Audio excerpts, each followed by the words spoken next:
All right, ladies and gentlemen, welcome back. As promised, I want to welcome back to the program. We have Mr. Josh Waters from Political Strategies on the line with us. Josh, good morning to you. Hey, Paul, good morning.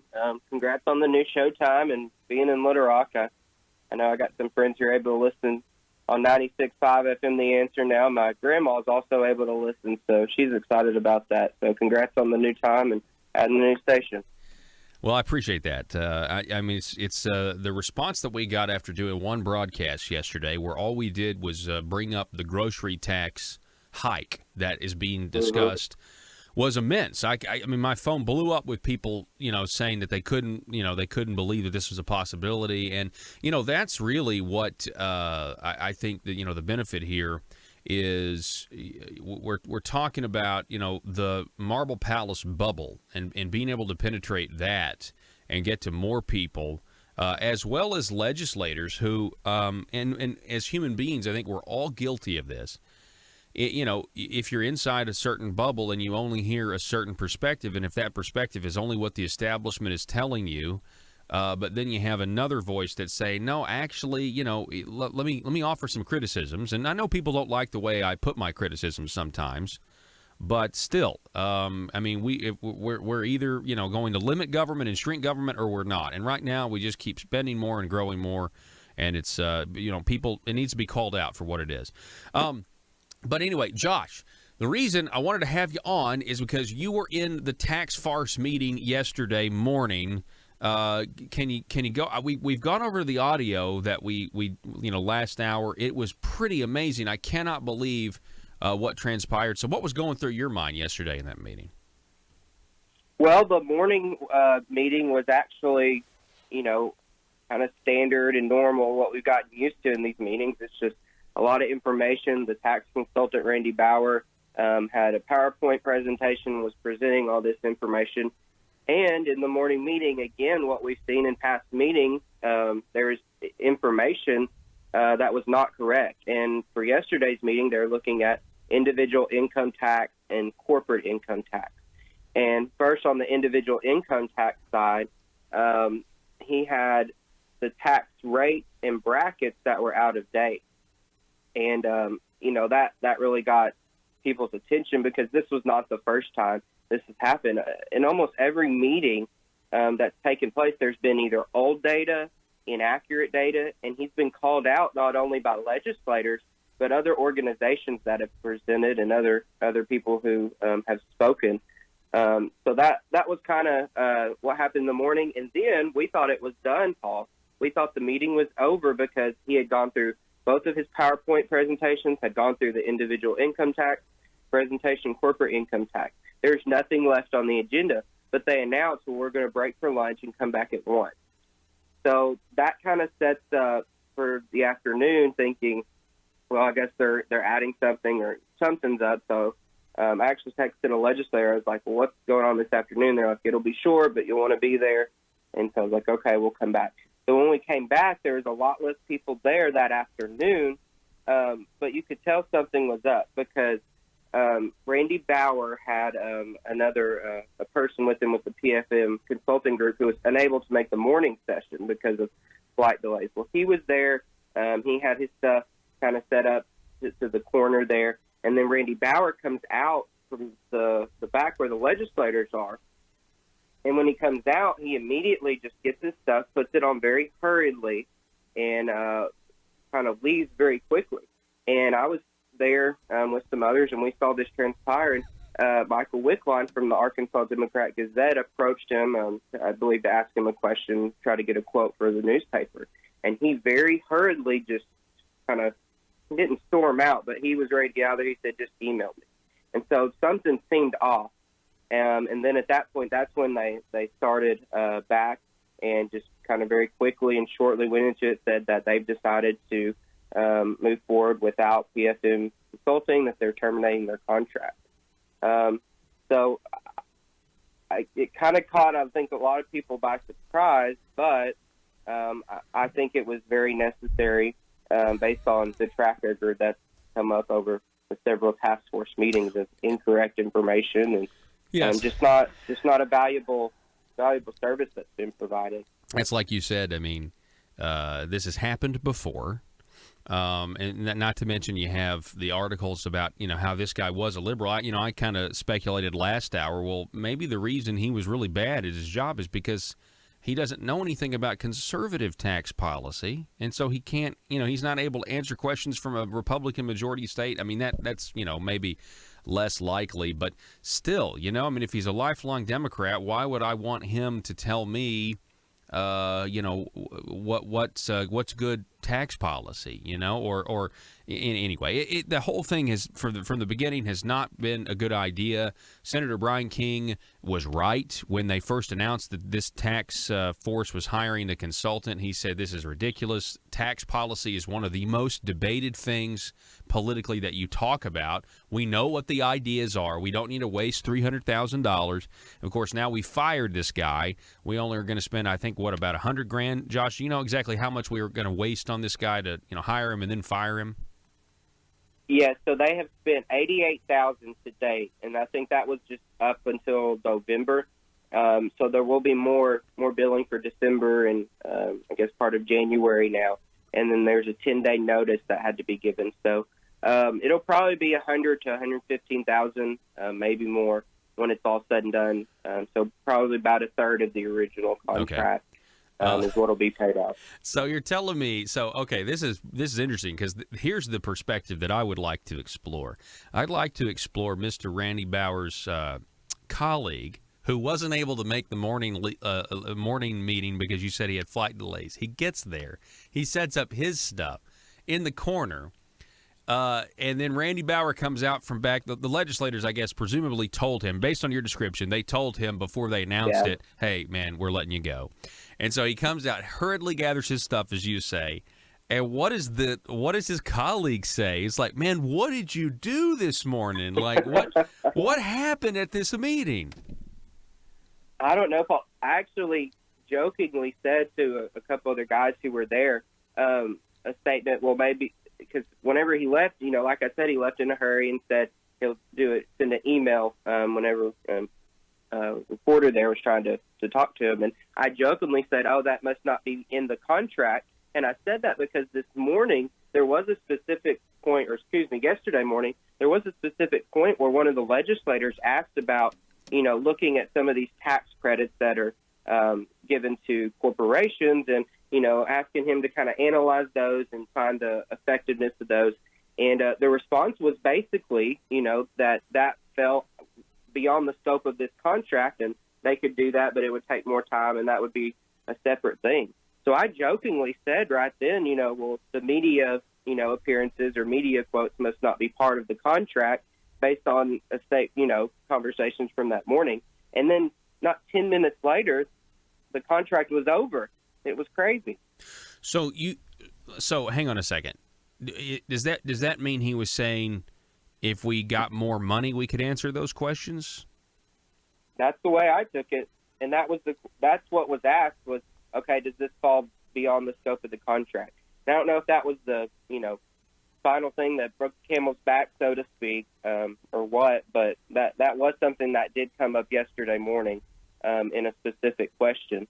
And so, saying that jokingly and then 10 minutes later, the contract was ended, I think a lot of people were caught by surprise. There wasn't a whole lot of people back for the afternoon session yesterday because that was the only thing they did. So wow. Yeah. So they let man. It's unbelievable that this. I'm shocked that it happened. I wonder. Does this mean there's a shift now in the power structure? Because if you listen to Senator Hendren, who was a proponent of hiring a consultant, they hired this consultant. He defended it. And now, if you listen to the audio, he says, the committee or the tax farce or whatever wants to move in a different direction. And so I'm wondering if now maybe there's some questions about the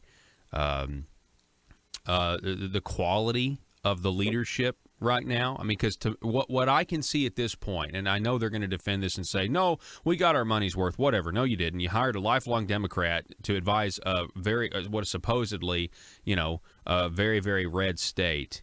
From what I can see here, the whole tax farce has gotten off on the wrong foot and has completely wasted everybody's time so far. That's what I think. Yeah, so that was kind of alluded to a little bit, I think, in some comments made by Senator Hendren. He said, people are always asking, when do the recommendations actually come? When are the fireworks starting? And so next month's meeting, the February meeting, the agenda had already been set. So they're going to be talking about kind of miscellaneous revenue streams, some fees, things like that aren't really in one nice category. They're going to talk about those. And then the next meeting is kind of, I think, when people can expect. I know they mentioned they're going to have groups from the right and the left come in. And I think that's when you'll see, more fireworks. And actually, okay, here's a idea of cutting the inventory tax. What does that look like? What have other states done? And so I think that's probably when you're going to see actual recommendations and the discussion and debate of those recommendations from all these groups that are out there giving recommendations. Is there any talk, any whispers from anybody about wanting to talk about getting spending under control? Still nothing to date, Paul, unfortunately. And that was actually several meetings ago was kind of pushed back. This isn't about the spending side. This is just about the tax code. This is just about tax reform, and the spending side of that will come later. But today, in the next few days, I'll be down at the Capitol again because they're going to be having budget hearings. So there will be discussions of the budget and how it might change before the fiscal session that starts February 12th. So budget hearings will be going on starting today through Thursday. But as far as the task force goes, not any spending cuts but when you think about it, Paul, in Arkansas, remember, if we just cut taxes, they're going to have to cut spending because under the RSA, the way it's set up, if we don't have the money that comes in through tax revenue, they can't spend it because we have to have a balanced budget. Yeah. And so if we just cut taxes, we don't even have to, they wouldn't even have to make those necessarily hard decisions. I mean, they'll have to come around the backside, but instead of going out and looking for places to cut, which seems like they maybe don't want to do, if they just slash taxes, they're not going to have the revenue. They'll be forced to cut spending across the board. I'm glad you brought that up. We're talking with Josh Waters from Political Strategies. What Josh is talking about here is the RSA, the Revenue Stabilization Act. Okay, so this requires that you have a balanced budget, essentially. But what it also does, and it's very weird, it's like a catch-22, it also ensures that you spend every dime you take in. Because so you fund you fund things based on category A, and then that's the top priority, and then you have category B, and so people will pass all of this stuff to get funded in category B or lower if the money is available. So that means if the money comes in, it goes right back out. And so what Josh is saying here is absolutely correct. In Arkansas, because of the Revenue Stabilization Act, if we just simply limit the amount of money going to the government by tax cuts, the Revenue Stabilization Act actually helps us. But if we continue to, send the government all the money right now, the way the Revenue Stabilization Act works and the way these politicians pass these bills, it actually ensures, you have a balanced budget, but ensures that you spend everything that comes in, goes out to fund somebody's bright idea that they put lower down on the priority list.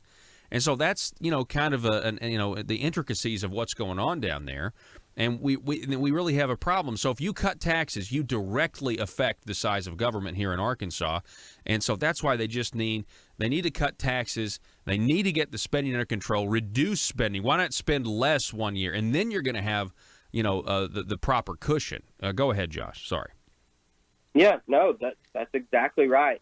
And Paul, the reason, we know that government here in Arkansas, the spending continued to go up, and we continue to spend more per capita than these large liberal states of Illinois, New York, and California. But one thing that did come up, and it's come up other places, but one thing that came up yesterday was, again, the fact that Arkansas has the highest top rate on individual income tax of our surrounding areas. Of all the states we border, and even states we border like Texas and Tennessee don't even have an individual income tax. And when we're looking at benchmark states, is what they've been calling them in the task force. So they'll look at, not only states in the region, but other similarly situated states. So they looked at Iowa, Indiana, I think North Carolina.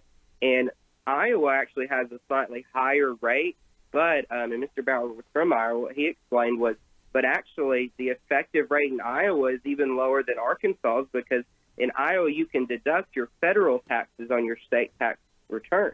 And so their effective rate actually comes down below that 6.9%.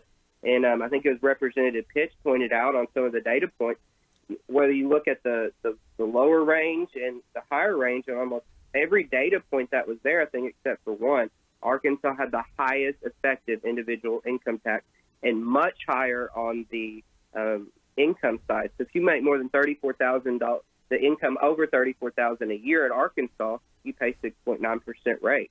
And those are the people, Paul, that are creating jobs, that are building businesses. Those are the ones that are getting hit the hardest and are basically being told and incentivized to go to other states to build your business because of our high tax rates here. No, you're exactly right. It's sad what I think we're watching. And listen, I would love to eat crow on this. I keep saying this because that would mean lower taxes and less government, and that'd be a good thing. And so I don't care to do that. But I think what we're watching here is an opportunity of being squandered because I don't really think they want to get spending under control.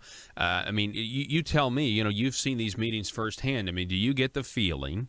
And this is your opinion, Josh, but do you get the feeling that the tax force? There, I said it right that time. The tax force. I'm sorry, no, I said it wrong. The task force is there to just shift things around in a shell game to maybe lower the income tax brackets, but raise taxes other places to where the size of government stays the same. They can say they cut taxes, but if the same amount of money is going to the government, you didn't cut taxes.